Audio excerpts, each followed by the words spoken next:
Flipping heck, doing a test, and the alarm's going off. What should I do?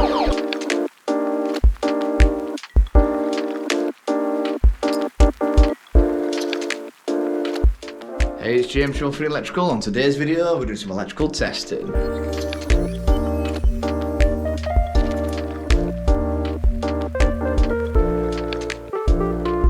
Shout out for this week, we've got Richard Gaunt. So cheers for commenting, cheers for liking the video and subscribing. Much appreciated. Right then, let's get into this. There we go, just working in this little house. It's getting tested. So someone's moved out and they want it testing basically. So what we do first, we do a little visual. So I'm just going to pop around all the socket switches, check for cracks. So I'm just going to do that now.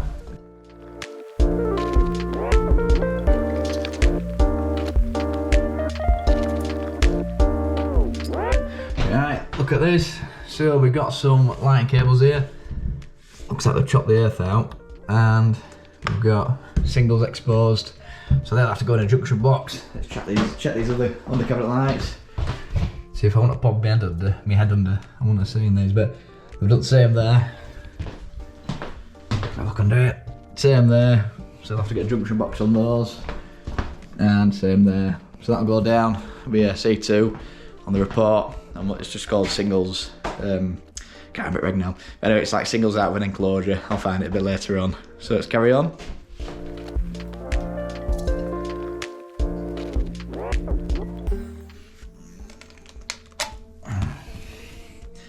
Right, we'll investigate that later, see where that goes.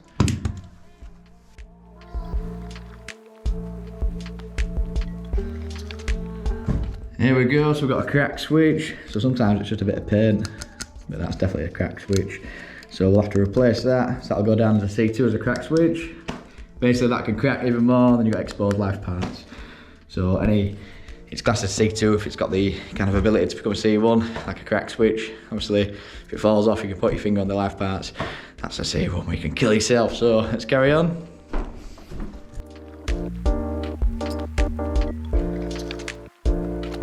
Oh, right, we're seeing this one. So we've got a random cable there, so we need to make sure that's dead before we carry on. So that'll be something to point out. Again, if you're a live cable, that's a C1, and we can't leave it like that. So we turn the power off if it was live, gap it off, get a box on it, make sure it's safe. Let's carry on again. There we go, we've got some exposed singles here again, so that'll just need re-terminating. So that'll go down. This unswitched fuse spare is a bit loose, so we'll just tighten him up, but we'll make sure there's no holes as well. Very good, we'll carry on again.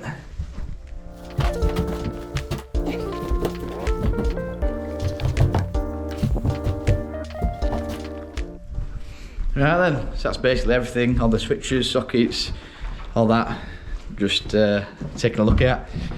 So we had a few faults there. Singles exposed on the lights, singles exposed on the cabinet lights, so they'll need re-terminated and chop boxes put on. And the crack switch, cable hanging out, that could be live. What else? I'm knackered today. What else we got? And what we'll do as part of the visual as well is check the bonding. So there should be a green and yellow 10mm earth cable from the fuse board, which is in here. It should be clamped onto the water stop tap within 600mm of the stop tap and before it tees off. Same again, it should be at the gas meter as it enters the house, then 600mm. So we'll have to check that as well.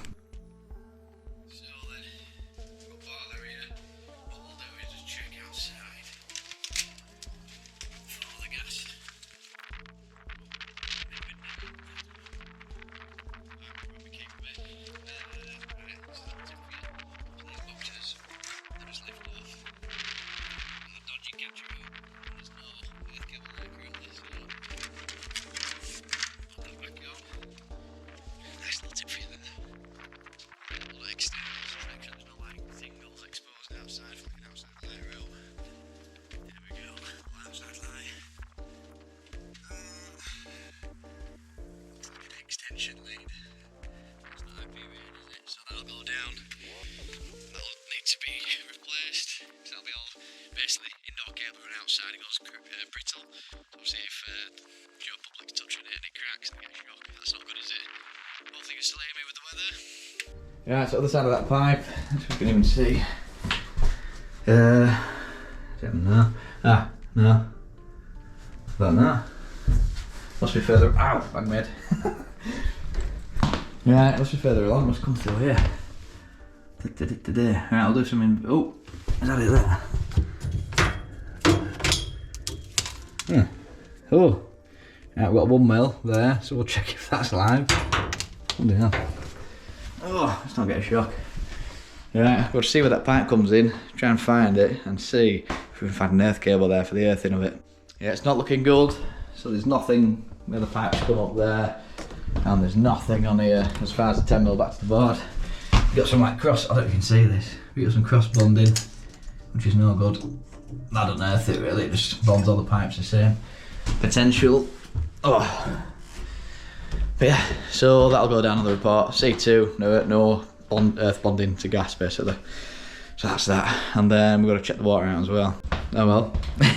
Yeah, then so tried to look for the water stop tap, can't find it anywhere. So I'll have to ring the customer, see if they can find it. If not, I'll have to put down the report that we can't find the water stop tap. It's probably not earth, so might bother further investigation on that. But yeah, basically the water needs to be earthed as well, so we'll have to bob that down the report basically if we can't find it. So obviously they've got water to the property, so there must be a stop tap somewhere. So yeah, not easy.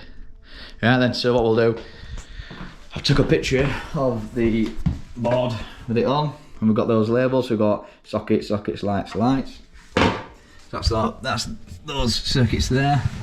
I'll just grab a torch so you can see. So if you look there, we've got a device called the RCBO. That's that one with the little test button. So we have to test this anyway, so just give it a little flick. And straight away, I can see 2.5 on a 32, which is no good. This little test, that's one of the tests, that's a functional test. Oh dear. Oh no. I think the battery's gone. It couldn't survive a 1 second test of the RCBO.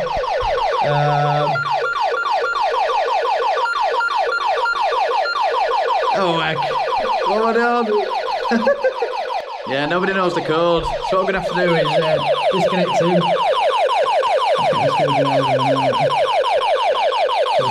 We'll take the panel off and then we'll show you what to do. Oh, noisy thing. Right, so we'll just unplug the battery to it, because that's causing it to obviously power up. If you look here, all the batteries corroded. You're supposed to swap these out like every 2 years. So this has probably been in since it was installed. Yeah, we've got a bit of corrosion there. So yeah, we have to reinstate the alarm at some point anyway, so I'll probably suggest just swapping over the battery, and we'll have to get to the factory settings and reprogram it all. So right, we'll get that back together and we'll carry on the testing. Peace and quiet. Right, going back to the testing then. I'll get back in the fuse board. So yeah, I've got a picture of that, just so we can look at the picture on my phone and type out the details really quick. And we can sit in the nice warm van because it's quite cold in here. Yeah, like sockets and that other one's on an RCBO, so that's no good. Sorry, it's on a 32 amp and it's a 2.5 cable. So if it was to be on a 32 amp, that needs to be at least a 4 mil. So that'll need down rating. It looks like we'll just wire it in randomly. So you see that it's this cable here that feeds off under there. So I bet some DIYers just bang that in. So that's that. And then here we've got a 6 amp and a 16. This 6 amp, that'll be for the lights. Yeah, it looks like it. So what the lights have to, so basically circuits in a bathroom need to have RCD protection, or all need to have supplementary bonding. So we need to check all that. If it hasn't got that, then basically the lights will have to be RCD protected. So we'll have to put a 6 amp RCBO in there, which will cover that protection. So the RCD, all it does is just measure the current coming out, current coming back. If it goes anywhere else like a person, it's going to trip and save your life. So that's what it does. So it's quite important to have. There we go. And then last thing to note is that the fuse board's plastic. So the newer fuse boards are metal now. So it just goes down as a C3 as a recommendation.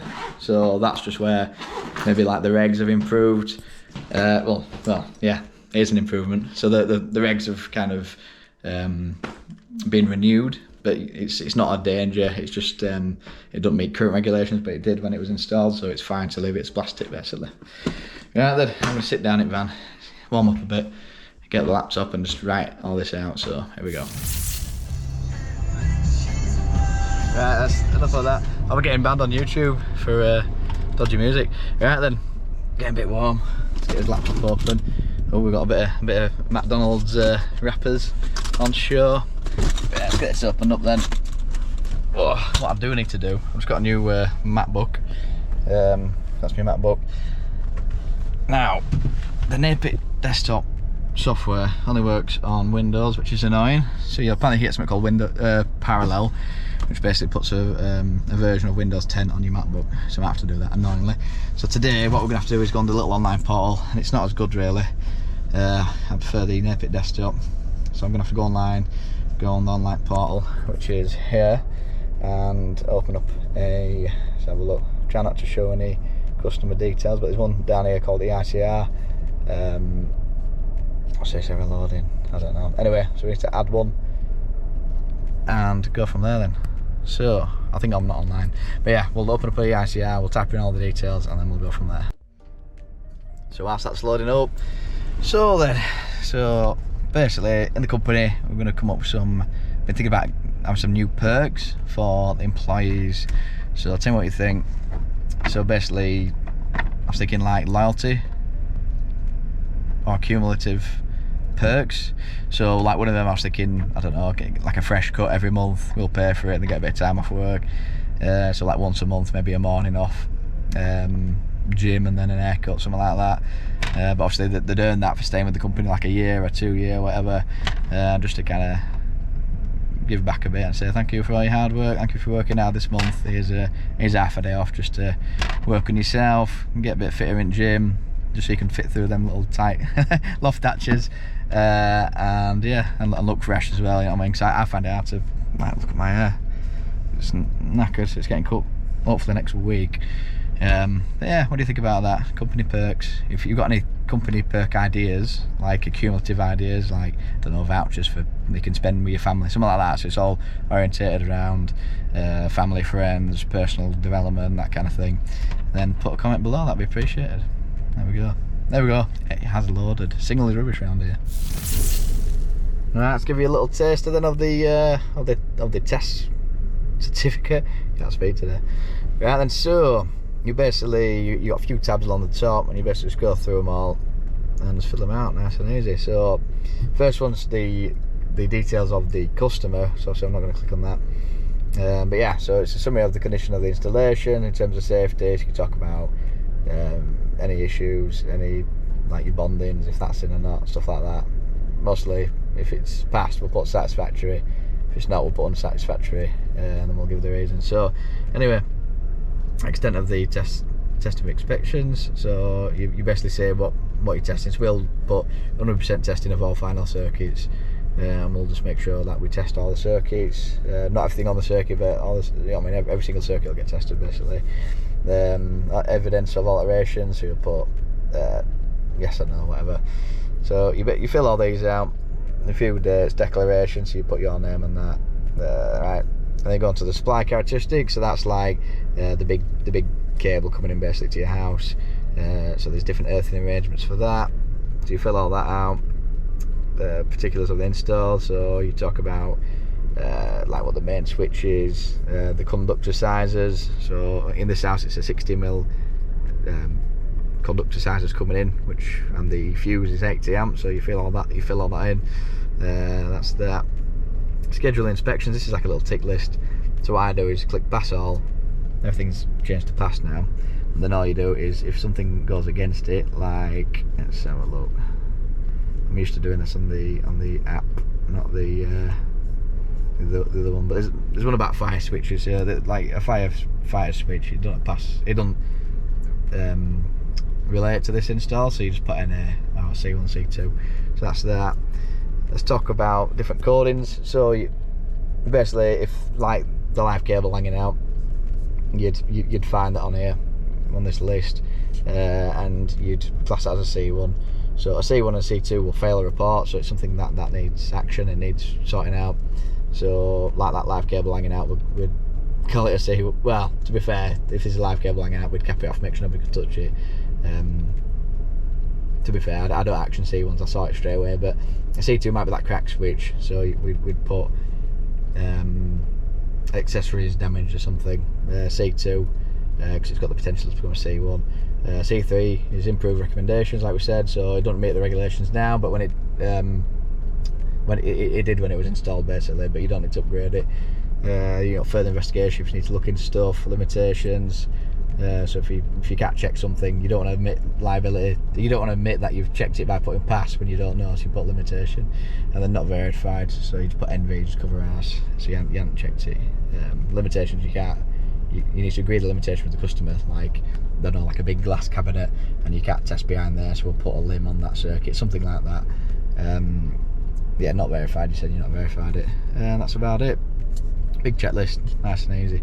Observations again, so if you pick C1, C2, C3, if there's any issues, they'll appear here. So it'll say automatically the following observations are made, and it'll list it all out. This is what this report does, and then you've got your board and tests. So all I have to do is just click add DB and just start filling it out. Because I took 2 pictures earlier, I can literally just fill it all out just from them 2 pictures, pre-fill different stuff, and then if it changes whilst we're testing, we can just change it. So that's how we do the testing. So this is the boring bit, you know what I mean?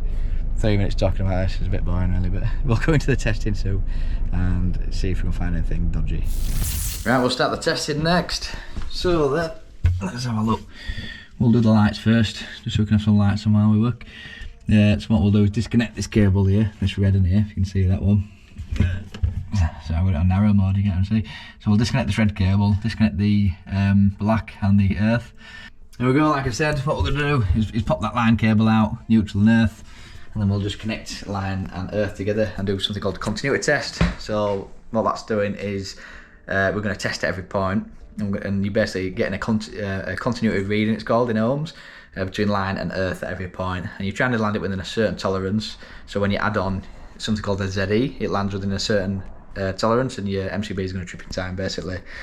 So this is a ZE test where you take the resistance of the line going all the way back to the transformer in the street, and the earth going all the way back. So that's what a ZE is. So it's the resistance within the circuit plus your ZE needs to land within a tolerance, basically. So nice and complicated for anyone that doesn't know electrics, but that's what we're doing. So we'll do that test first.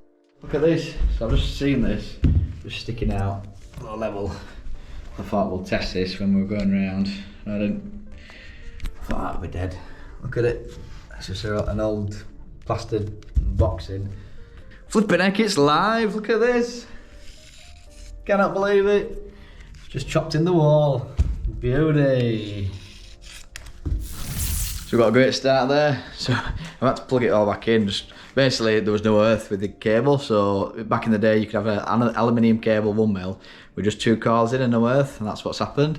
So it comes from the fuse board, obviously wires around all the lighting. All the lights turned off, so it's for that circuit, not all the lights. I've bobbed up. There's like a random earthing switch, we can see that. Looks like a 4 mil or a 6 mil. Bobbed up here, but tested between earth and line, and you're getting 24 volts. Obviously it's not on earth, it's an earth cable, it's not connected anywhere. So it's just kind of sat there. So what I'll have to do, test at all points. But yeah, we can't do an earth resistance test if there's no earth. So on that reading it'll just go down as NA because there's no earth. So we'll have to let the customer know there's no earth to these lights, annoyingly. I want to check these down lights, because obviously they've got metal rims, they've put these probably need an earth, so we need to check these. Good fun. It just gets better, this. So we've got some down lights here, although not fire rated, up in neck. So it was alright if there was another ceiling above that, you know what I mean? But there's not. The next void is the floorboards above. So basically the plasterboard acts as like a fire barrier, and if you break that fire barrier it needs sealing. So the fire rated downlight's got the little hood on, and it allows fire not to spread quickly. But with these type of lights there's no hood over the top, so the fire can just break out in the kitchen. Obviously not the best room for no fire rated stuff, and it'll spread quickly through that hole basically. So not good at all. I don't know. So yeah, that'll have to go down on the SIR that there's no earth to the lights and the fire barrier stuff. So everything's plastic, so it's not too bad. Some people get a bit funny with the metal screws, because technically you could have a fault there, it'd sit live and you touch the metal and you get a shock, you know what I mean? So some people pick that up. I'll leave it up to you to decide if that's bad or not. Let's have a look. Right then, so obviously there's insulation resistance to do on that. What else we got? I'm going to do the ZE now, so what we'll do is just test between line and the earth going out. We'll have to disconnect the earth, test to it, and that'll give me a ZE reading, and then we'll connect it back in, we'll get a PFC reading, so we'll do that next. That's the ZE test, so just going to bang it on, high current. So that's the main earth for the full building. We'll turn the main switch off, so you can assess the risk with that one. Get it online, press test. This is your ZE, there we go, 0.25. Right, same test again, but we've connected the earth back in, so remember 0.25. Nope, I'm being stupid. I'm a bit crammed in a cupboard, as you can see. Right, 0.26, there we go, so PFC's 0.93 we'll write down, and 0.25 is the ZE. That's that bit filled out, so we've written in the ZE there, the PFC, so we're just doing the the scheduled inspections now. So here's a good example, so presence of adequate arrangements for other sources such as microgenerators. There's no microgenerators, so NA doesn't apply. So just going to go down this, like something about here about an earth electrode. So this one, earth electrode, doesn't apply, so we'll NA that. So let's go down this list and make it apply or not. There we go, so we found the section that we were talking about earlier about no basic insulation of a conductor visible outside the enclosure, so 528.8 or 5.17.2, so that's where you find that in the regs book. So what we're going to do here is put C2 and that'll appear, that'll flag it on the report. So that's that one. I'm sure there's something else. So suitability of accessories for external influences, there's that weird socket thing that we showed above the door, so that won't pass, so that needs replacing. What else we got? So that's about the terminations of cables and where the cables enter stuff.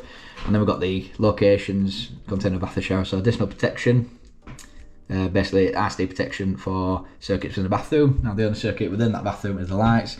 It's not RCD protected, so we'll bang that to C2, and that'll need some RCD protection on the bathroom. Also we got all sockets are RCD protected, even though I've still got to test them.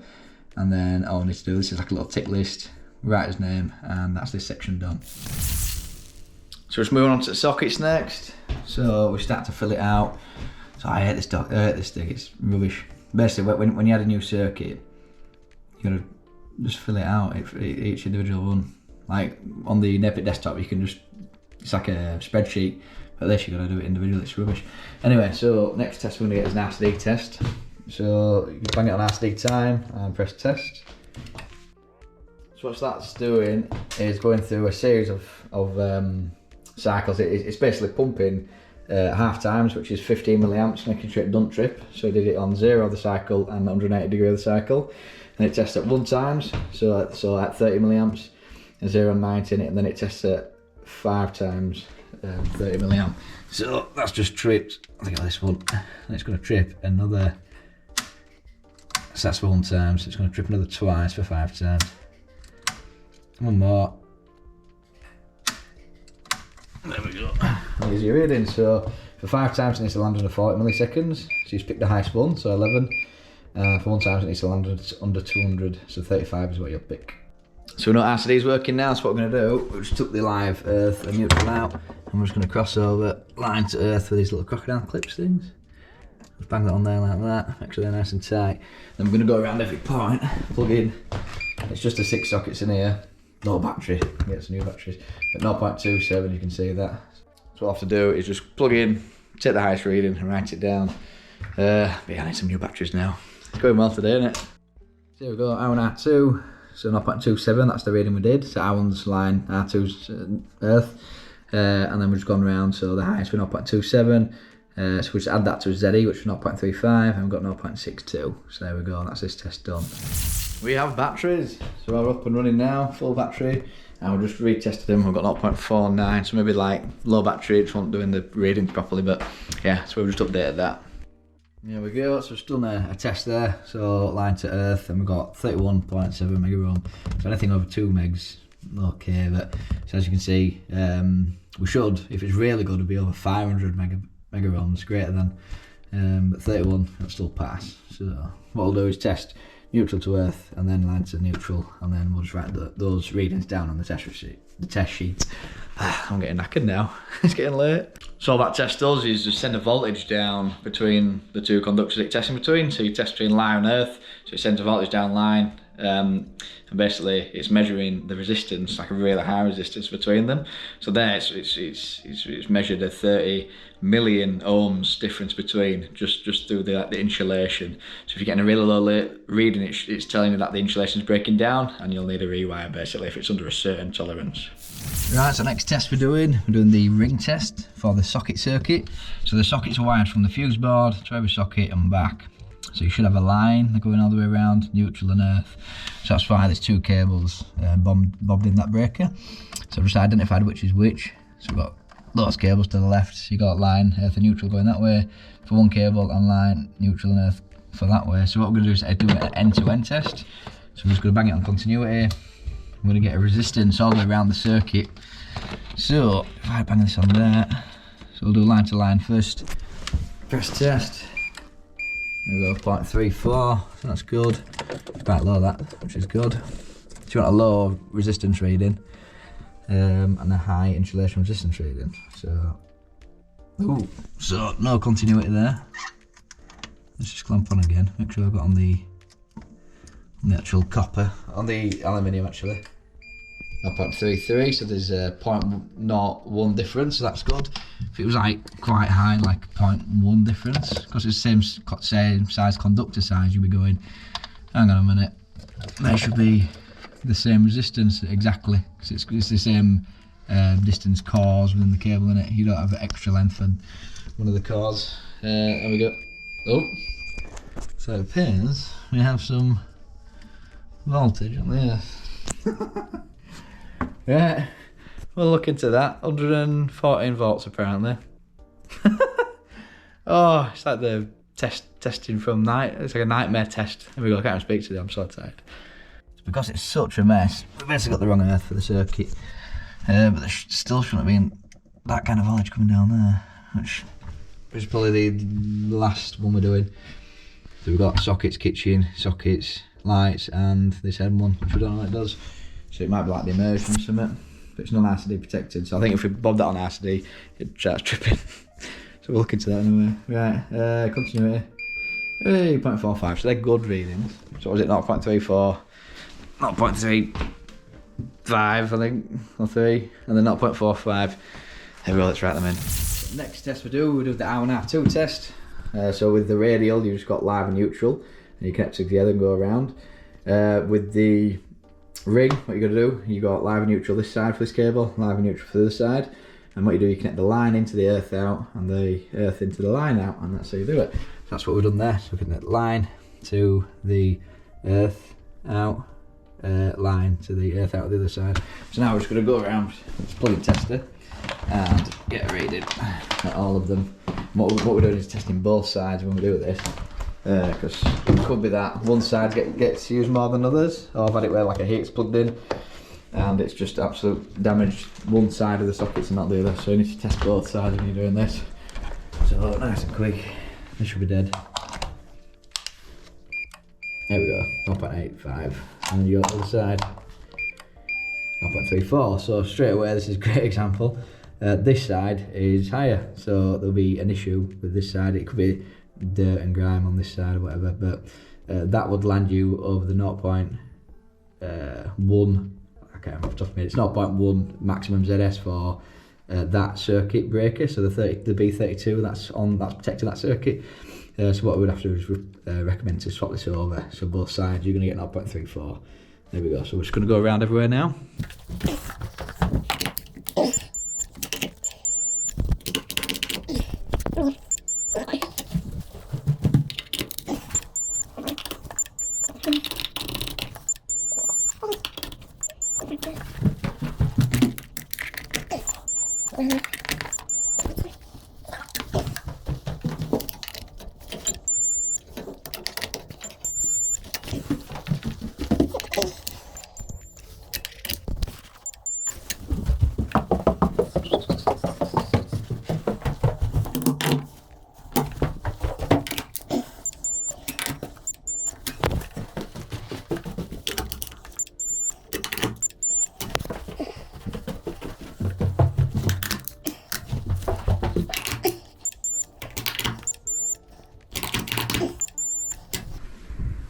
Right then, so that's the end of that. So, must be that brand, it's just rubbish. So like the left side socket was low, and most of them like 0.3, 0.4. There's a few high readings on the other side, the right side, I don't know why. So, yeah, this one down here is 0.8 something, so that'll need replacing. Basically when you add your 0.35 onto your Z, on the R1R2, this reading we're getting now, it needs to land before 1.1. If it doesn't, then the socket is going to need replacing, so all the readings you get is going to land before that number. I'm knackered, yeah. So I'll take a note of what sockets need replacing, but they're quite good readings, not 0.35, but obviously the higher ones will just need replacing. So there we go. So now we know it's a ring. What we're going to do is basically do the insulation resistance. So it's the same thing again, so it's line to earth, line to neutral, and neutral to earth. So let's just bang these on quickly just to show you. So because it's a ring, I know it's plugged in. You disconnect your loads, haven't you? There we go, test at 500. It's creeping up.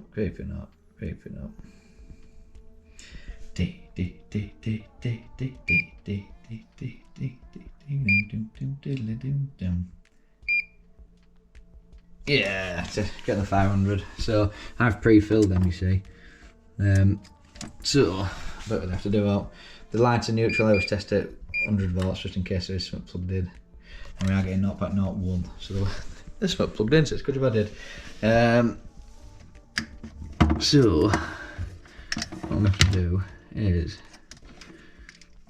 it's just, I don't even know where it's plugged in, so we can either go find it or we can do line and neutral to earth. And if you get a good reading, it means we're good. Right, greater than 100, and it's going to climb again. Anyway, it'll go past 500. We can't wait on the camera because it's getting long, this video. Yeah, then so yeah, we'll check it. Just go past 500. Write that down. So line to earth will be greater than 500, and line to neutral. Well, might have to put that down as a limitation if we can't find what's plugged in. So I'll have a look. If we can't, we'll have to put it down as a lim. But at least you get a line to earth insulation resistance reading, which tells you that it doesn't need rewiring. So good stuff. There we go, so I'll just put that back together. So the last thing I'll show you. So for the buzz bar, you need to check that all the buzz bars in the breakers properly. So what I'm going to do is just, I know I'm going to take a picture, but as you can see there's all the buzz bar going in. So I'll check this video and see what it looks like. Yeah, looks good, looks good. So buzz bar's in nicely, so we'll get that buzz bar cover back on. But yeah, it's just a bit of a nightmare, this one. So I've just done some other tests whilst we've been waiting. But yeah, at least you've got to see how we test a radial circuit. So we did the continuity test, so line to earth, then we crossed them over at the board, disconnected all loads, disconnected it all, sorry, and then went around and tested. We've got a earth reading, right, wrote it in. Then we disconnected all the loads, split all line, earth, and neutral, then tested between the cores to make sure the insulation hasn't broken down. So with this property, we're getting like 30 mega ohm. So it is deteriorating. So if they were looking, I don't know, to buy this for their forever home, I'd recommend getting a rewire really, because it can just degrade, and then all that'll happen is that the cable will just blow. It'll just short to itself, and then you've got to rewire anyway. So there's no point getting it all decorated, looking nice and then that happens. So that's what we'll be recommending. Yeah, there's loads of like stuff to bring it up to code. There's loads of like, well, you've seen, haven't you? Live cable, still got to chop that, sort that out. What else is there? Crack switches, earthing, still couldn't find that. So again, we'd just quote to put it in, and then if we did find it, we'd just take it off the bill. That's what we'd have to do. What else were the observations? Oh, exposed singles cables everywhere, outside light, that dodgy connection, so it needs to be a waterproof one. And I bet if you try and rewire that light, the light will just fall apart. So I said the light will probably fall apart, so I expect to replace that as well. So yeah, there we go, bit of testing for you. So it's like, I hope you've liked this kind of content, you know. We get up to all sorts, I don't know what I'm saying. Right, if you like this kind of content, hit the like button, hit subscribe, hit the little bell notifications, you know when I'm next uploading. as always, have a good one from me, and I'll see you on the next one. Hey, little public service announcement. If it is, it's more of a Finney electrical announcement. But yeah, so we're going to be doing some like little podcasts with another electrician called A1 Electrical. But yeah, we're just going to be doing electrical chat, stories about, I don't know, when we were apprenticing that, and some funny electrical stories or shock stories, that kind of thing. So we're going to try and keep it a bit of fun, and then just general business talk. So maybe how to run a business, how to quote, that kind of thing. So I think it'll be helpful for those electricians or those who want to become an electrician. Find out, and it's helpful for anyone who has got an electrician before. You can understand why we charge what we charge, if you understand like the overheads and stuff like that. So right then, so let me know below if that's something you're interested in. I've got another call in, right? Have a good week. Have a good one.